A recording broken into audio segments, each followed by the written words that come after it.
I see. Oh shit, hold on.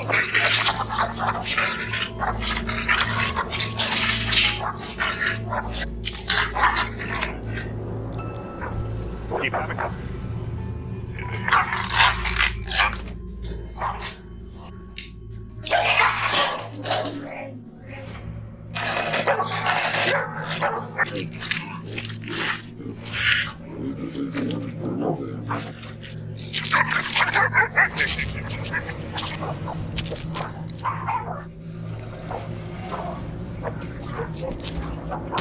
But she's still doing it.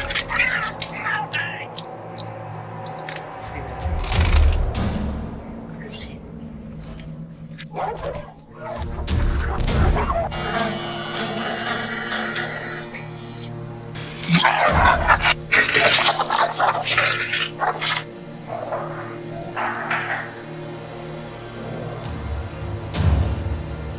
to do it for him?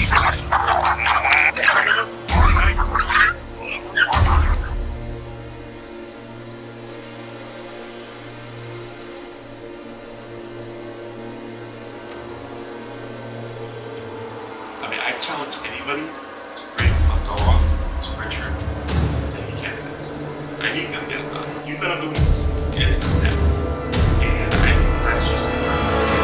Can I ask, what did you notice that was different about Richard's training and philosophy that you had noticed about, other trainers in the past? What makes it different? Okay, first of all, the psychology. He knows the psychology of the dog. It's like he knows what those dogs are thinking, and like everything that we think they're thinking and that we want to do is the opposite of what's supposed to be. So I found his training just fascinating to me. The psychology of it and understanding what the dog's thinking, and it's the opposite of what we're thinking. And I was just amazed by the rapport that he has with the dogs and the way they respond to him, and I was fascinated. I just couldn't get over it. I haven't seen that before, and I have had different trainers.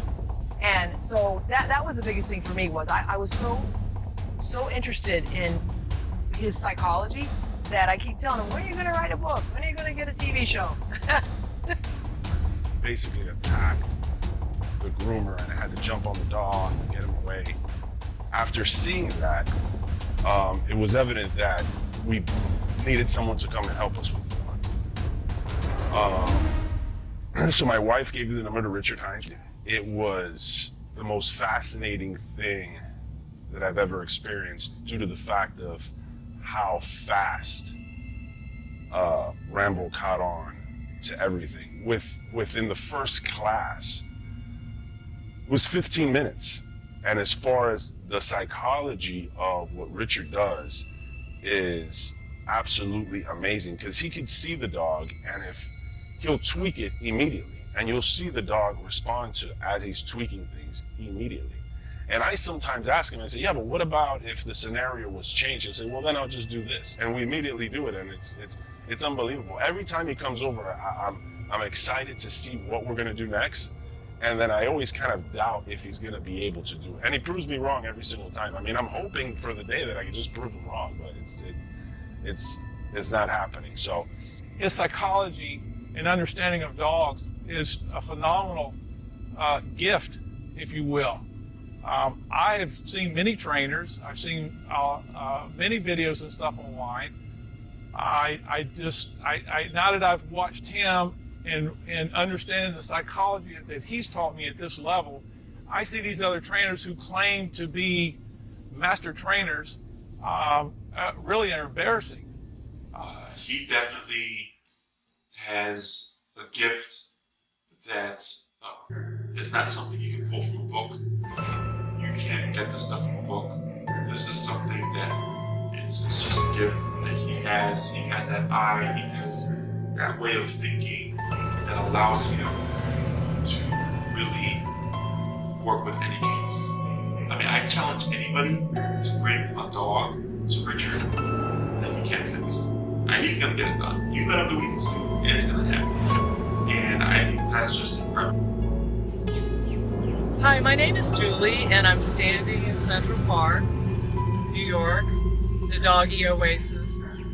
And I want to just let everyone know that Richard Hines is the best trainer and behavioralist that I've worked with, reversing my little one's issues, severe issues. But she still did it.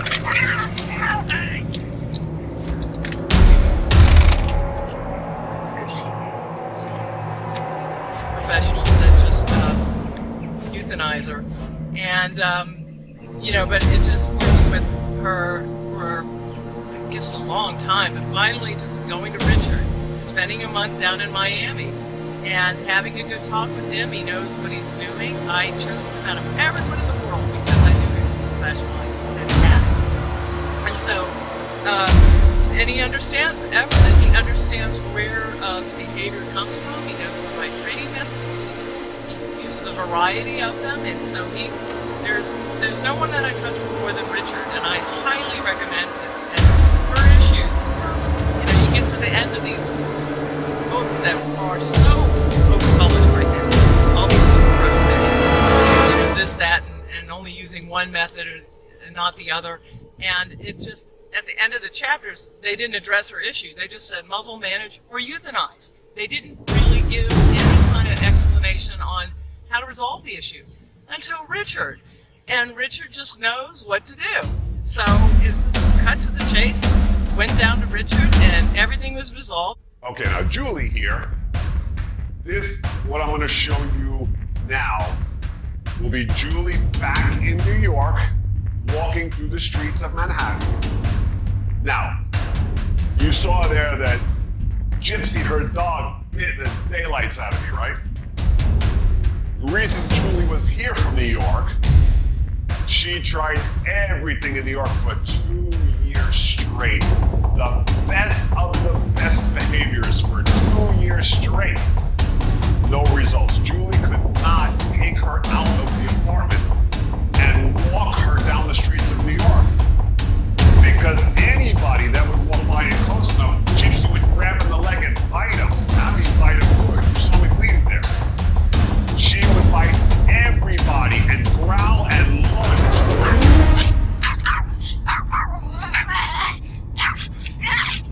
At every single person in New York City. Imagine walking in New York, in Manhattan, where it's packed with people all the time.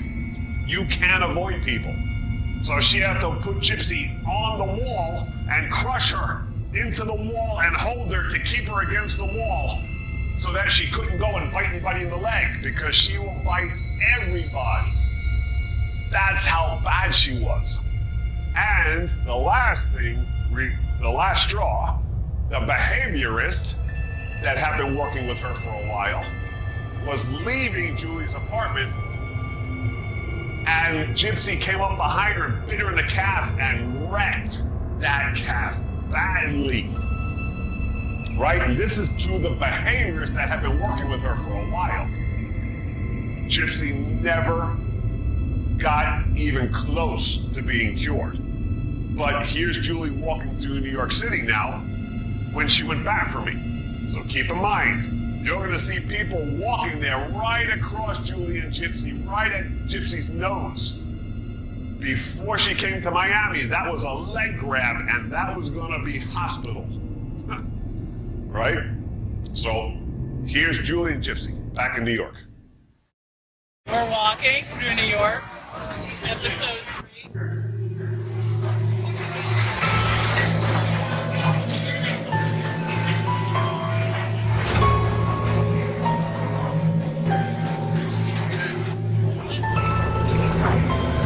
Let's talk to the real, let's get on to the real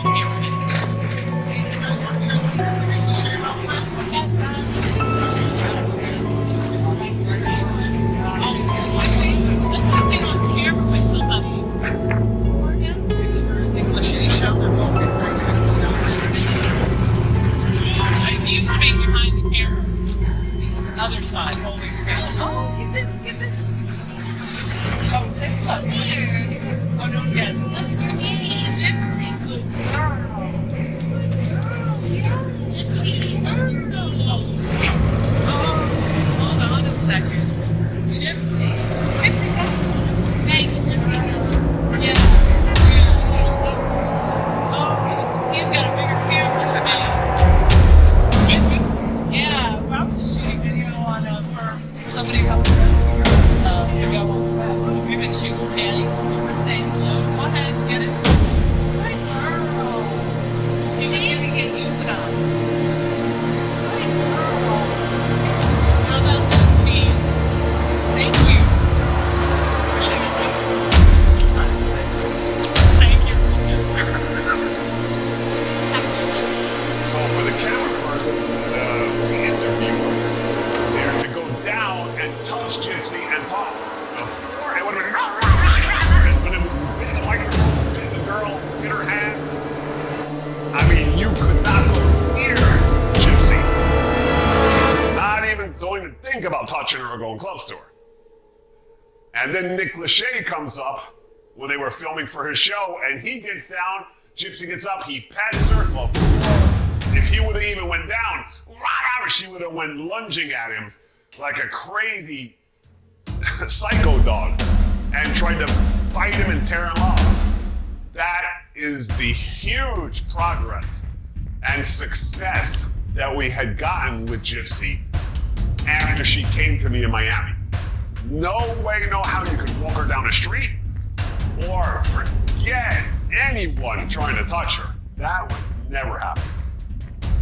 Me the skills to actually he trains trainers. Richard trains trainers, so he gave me the skills to go back to New York here in Central Park and work with her to get past all of this other stuff that she had, all this other baggage, post-traumatic stress disorder, everything. And she really is a miracle doll.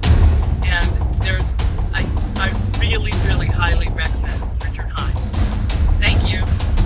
The past 3 years, we've been through 4 trainers and spent a good couple $1,000s on trying to rectify his issues, which are aggression towards other dogs, aggression towards kids, and just anxiety issues in general. I tried the same thing with your training, reward training, over and over and over again with no real result. I got an incredibly obedient dog, but no rectification in the behavior issues, you know. And the funny part is, after I had the consultation with Richard, I had called my mom and my sister. I was like, yeah, this guy says this, right? He says, we'll see. I'm willing to spend the money because it's our last ditch effort. It's different than anything we've ever done. Let's just do it. And it's funny because you see, and I'm just so happy. I mean, I cried the first time that we went to the beach, and we could be on the beach with kids and with dogs, and he could have fun, and we could have fun. And I could actually enjoy him like a dog, and he could enjoy his life as a dog. This is after 2 weeks. Jake was a very obedient, aggressive, vicious Rottweiler just a short 5 weeks ago. Wouldn't let anybody into my home without growling, snarling, biting, nipping. Got about 9 people. Now, this Rottweiler here, Jake, this was one I wish I would have filmed this from the beginning and filmed everything. This was one of those absolute insane aggression cases, right? When I first got to the house, now Jake had been working with a positive trainer for 2 years, right? Took him through 7 levels of obedience, advanced, extra advanced, as high as you could go supposedly, right? But then one day he turned on everybody. He just went after everybody, lost his mind. Nobody could go in the house anymore. He would bite, savagely bite, not bite. He was biting to kill and take out. He lost his mind.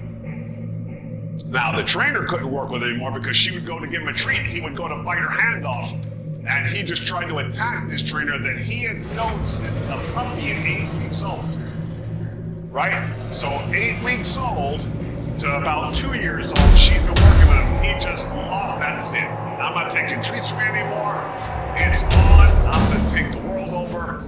And he went into serious aggression kill mode. right? He was only good with the immediate family. Other than that, you walk in that house, you're gonna die. He sees you in the street, which we had done the first day to take him out, see how bad. I had my suit on, he held on to the suit, the street was shaking. I mean, violence. So, when I walked into the house for the first time, I put my suit on, and I said, if you come in and we bring him in from New York, we open the door, he's gonna kill you. We're not gonna be able to stop him. I have the suit on, let him come. So he's at the back glass, his face, rah, rah, into the glass. I stood by the front door of the suit, and I said, open the door, let him come, and let's see what he's got. Let's see what he's made of. The moment they opened up that back door, he shot across, slid, hit me into the wall, and shook me in the suit. I was banging from wall to wall while he was shaking me violently. His eyes were red, there was salivation like he had rabies. I mean, this guy was gonna put it on me, and his intentions, he was gonna kill me dead. This guy was not playing. Now, he beat 9 people, you heard her say here, and the only reason it was only 9 is because they stopped all social interaction with him because people were gonna die. It didn't matter. He was gonna go after everyone and anything. Dogs, bikes, people. I mean, he just lost it. It was on. So this was one of those cases I wish I would have filmed from the beginning. He turned out fantastic. Taking the PetSmart, all the trainers and behaviorists that were at PetSmart that day in the past were like, what? You're taking him out to public? You don't have him here. You didn't bring him to PetSmart on the weekend when it's packed. Right? He was perfect. She was like, no, he's fine. So the behaviors, the trainers were petting him, people, strange people petting him at PetSmart while they had adoption day. He used to go after dogs. He didn't go after any of the adoption dogs. I mean, crazy.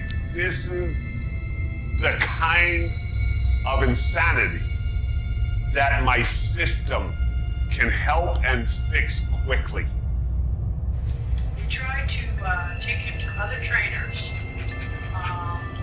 and with little success. He was very obedient, using food, but beyond that, this very intelligent, lovable dog inside the home was just mean and nasty and uncontrollable outside the home. We heard from a friend that referred us to the dog whisperer. Really, this was our last-ditch effort to try and get the dog right. Jake's right. He's all right. He's doing much better. 5 weeks into our training, and I have a completely different dog. His temperament is different. I can allow people into my home. He has allowed other people to touch him, to pet him, and to become friends. He's got friends at the dog park now that he visits once a week. He's a way different dog than what we had 5 weeks ago. Perfect. What would you say that is the difference between the training when it comes to your previous training and this training? The training was positive reinforcement using food as a treat, and it worked for come, sit, stay, down. But it didn't help him with his temperament or his aggression or his fears. Because really, we learned about the dog psychology in the dog whisperer training, whereas we were just rewarding him for good behavior. Now we had to deal with the misbehavior. And how are you convinced that Richard's training has taken hold? What evidence did you see? Oh my God. Well, I can tell you right now, the other night I had two Goldens over here, a male and a female. We had like a little dog party. And I've been going to the park. Never in my life did I think I could take him to the park. And he hasn't reacted, he hasn't growled. I was staying at my friend's house a week ago with him. Perfect. It's another male and female. And Richard has told me, I've always focused on the males because that's what I saw. But Richard said, it's all across the board. You know, he has a fear aggression, and it can come out with the females too. I had just never witnessed that. So now, those dogs come over to my house, they come inside. He wasn't upset. They were, all over us, wanted the attention. He was fine. So that's a huge, huge step. I want to invite more dogs. And going to the park is just like never in my life did I think to take him to a park. You guys see her? Yeah, she gets.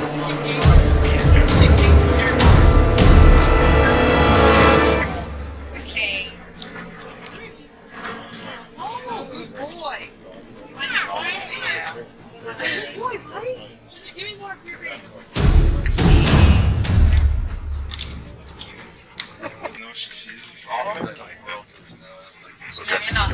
I'm even going to take him to the doggy yappy hour that started this week.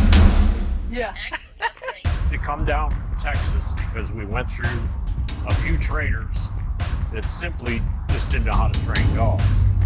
And I watched Richard's videos on YouTube, and I knew I was going to bring my dog here.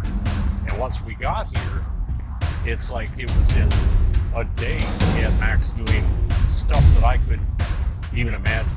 And now we've been here a week, and he used to be dog aggressive in dog parks. After Richard worked with him, he's not.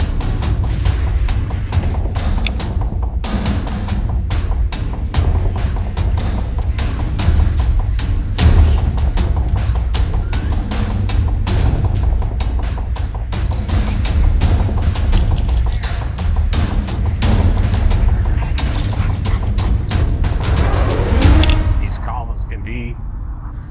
So now, before, when you got here, you weren't able to walk really out in public, right? No, he'd go after kids, any strollers, bicycles, other dogs. No, we couldn't. Here in the park. I think after the first session, he actually stopped going after things and stopped that aggressive lunging, and from there, you could up and down the bars with bikes.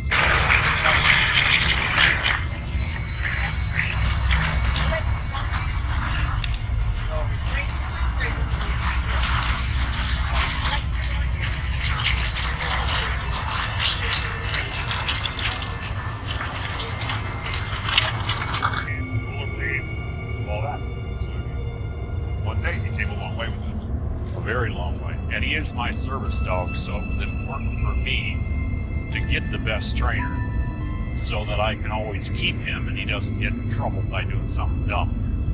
And then we were just in the dog canal, children running past him all over the dog.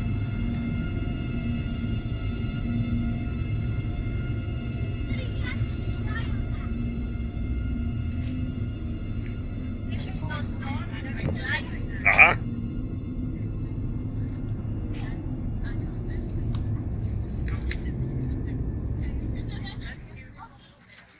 Dogs are running up to his face. A few days ago we put a muzzle on him.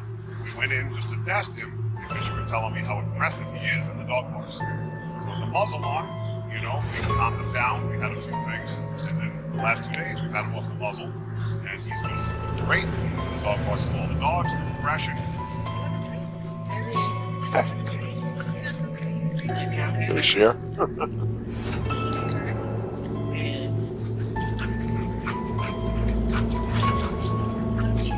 This is unbelievable. Back home in Texas, he would never allow it.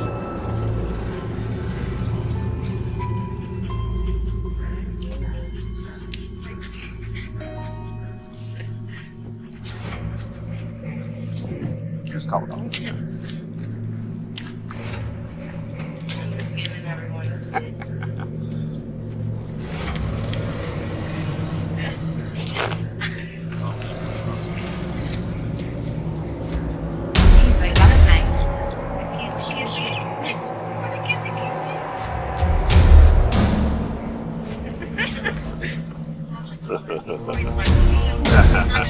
Children running past him, to him today actually, running to him, nothing.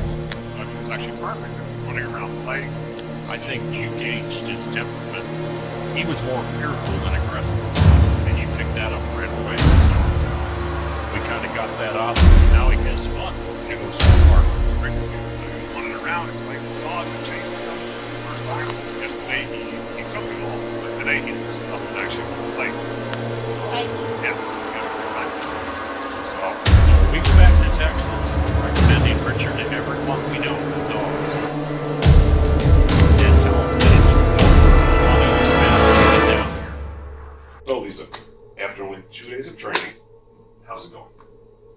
gosh, what did you do with my dog? I'm gonna just sit here next to you like this close. I know. Him not even growling me, bite me. I mean, he's like so relaxed. I've never seen him like this. Like, it's almost like you treated him. I treated my dog like 2 different dogs. I've never seen it have such immediate results. That's right. We're 2 years ago, I couldn't even come near you. I know. Wanted to try to bite me, attack me. He hated you. And he's a Hi, Richard. how are you? Hold on. I'm sorry. So sorry. It's really aggressive. It's very aggressive. Now look at him. He's so calm. So is she. She's like they're like behind the seat. It's like smiling. It's very relaxed. But the thing is that the lesson that you showed us is so easy, and I totally get it. It's not hard. I think good minutes to the results. Even after we left, he was so well behaved, and he hasn't run through. Yeah. I'm showing you dogs like I teach you about dogs and how their brain works and how they can work without using too much human interference. I should. Anything during this training with you, most of the things that you're hearing and seeing that you've never seen before. Never. And I should have made this choice long ago. I should have Googled you, found you. I called Richard for Kit because he was aggressive toward pretty much everybody in the world. He had 3 or 4 people that he liked, and I was unable to have anyone in my home at all because he does not tolerate people, and because he looks soft and fuzzy, everyone wants to touch him. I was terribly afraid something bad was going to happen. We had tried other trainers who did positive reinforcement, and it basically accomplished nothing except me spending money to not have my dog behave any better than he had. So Richard came, and this is our 5th visit, and Kit now lets Richard pet him, leash on him today, and I can walk him. He doesn't act aggressively towards people when we walk. The philosophy behind it, Kit is a whole different dog. He's calm, he's more self-confident, he's wants to go outside now before he never did, and it's all because he has learned the world is a safe place. As long as I'm here or someone is with him, everything is going to be fine, and he doesn't need to try to get anyone so this training philosophy is the only one I've ever used that was successful with this dog or any other dog. I have had several dogs, none with aggression issues, but this training has helped make him into a dog who does what I tell him to do when I tell him to do it. So I would highly recommend it. And without this collar, Kit would never, ever, ever be doing what he's doing right now, which is sitting in a room with looking at Richard across the way and being very calm, and I'm not doing anything to him, doing nothing.